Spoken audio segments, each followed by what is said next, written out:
안녕하세요, 아일랜드 트래블러입니다. 지난 영상에서 제가 몰디브에 가야 하는 4가지 이유를 말씀드렸었죠. 저는 자칭 몰디브 전도사로서 여러분들이 몰디브 여행에 관심을 갖도록, 뽐뿌를 받도록, 한 번은 꼭 다녀오도록, 그래서 궁극적으로는 저 같은 몰디브병 환자가 되도록 만드는 게 지금 제 채널의 방향이고 목표입니다. 하지만 오늘만큼은 반대의 이야기를 해보고자 합니다. 사실 몰디브는 모두에게 완벽한 여행지일 수는 없습니다. 누군가에게는 천국 같은 곳일지라도 다른 누군가에게는 그저 돈 아까운 여행지로 여겨질 수 있죠. 몰디브 여행을 말릴 수밖에 없는 3가지 이유 지금부터 말씀드립니다.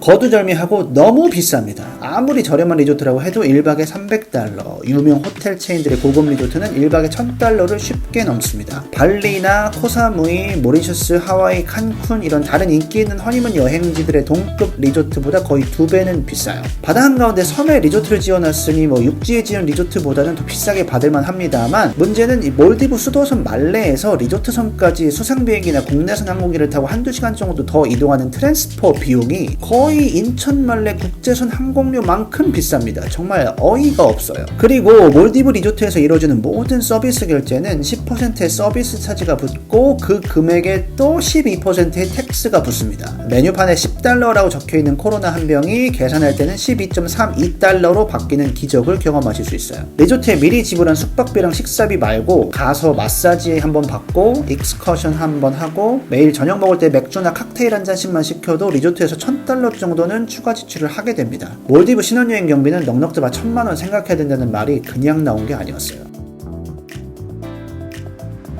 우리가 이 비싼 돈을 들여서 몰디브에 가는 가장 큰 이유는 몰디브만의 에메랄드빛 바다를 두 눈으로 만끽하기 위해서겠죠. 저렴한 호텔에 묵던 고급 리조트에 묵던 일단 우리는 바라보는 것만으로 힐링이 되는 그 투명한 오션뷰를 기대하고 몰디브에 갑니다. 그런데 만약 여행기간 내내 비가 오고 흐린 날씨만 계속된다면 우리는 몰디브에서 이런 바다만 쳐다보다 와야 됩니다. 물론 몰디브뿐 아니라 어떤 휴양지건 간에 날씨에 대한 리스크를 안고 가는 건 마찬가지지만 몰디브는 유독 날씨 의존도가 높은 곳입니다. 다른 여행지에서는 비가 오면 리조트 밖으로 나가서 쇼핑 여행을 하든 먹방 여행을 하든 이렇게 대체를 할 수라도 있지만 몰디브는 꼼짝없이 그냥 리조트섬 안에 갇혀서 비 구경만 해야 돼요. 비가 오거나 흐리면 바닷속 시야 확보도 원활치 않기 때문에 스노클링을 제대로 할 수도 없고요. 제가 한 여행정보 카페 후기에서 이런 글을 봤어요. 몰디브를 큰돈 들여 갔는데 첫날부터 막 비 오고 흐려서 리조트 도착하자마자 그대로 그 몰디브 바다에 빠져 죽고 싶었다라는 웃픈 글을 본 적이 있는데 정말 100% 공감이 가더라고요. 이렇게나 날씨 의존도가 높은 몰디브 여행에 1박에 $1000짜리 리조트를 예약한다는 건 너무 위험한 도박일 수 있죠.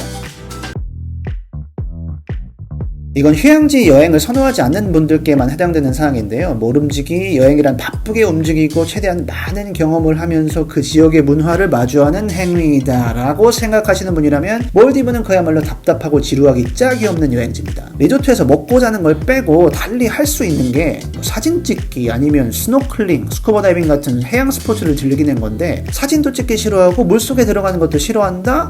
그러면 리조트 섬에 완전 고립돼서 정말 할 수 있는 게 없어요. 실제로 돌아다니는 여행을 좋아하시는 분들은 몰디브 가서 갇혀있는 느낌 때문에 좀 답답해 하시는 경우가 있더라고요. 그리고 하나 더, 리조트에만 있으면 사실 몰디브의 문화라는 걸 전혀 느낄 수가 없습니다. 고급스러운 리조트 빌라에서 비싼 요리들을 먹으면서 원 없이 몰디브 바다 구경은 하겠지만 진짜 몰디브 사람들은 어떤 집에 사는지, 어떤 음식을 먹는지, 어떤 영화 생활을 즐기는지 그런 건 전혀 모른 채 한국으로 돌아오게 되겠죠? 우리가 본 몰디브는 말레 공항과 리조트 섬이 전부니까요.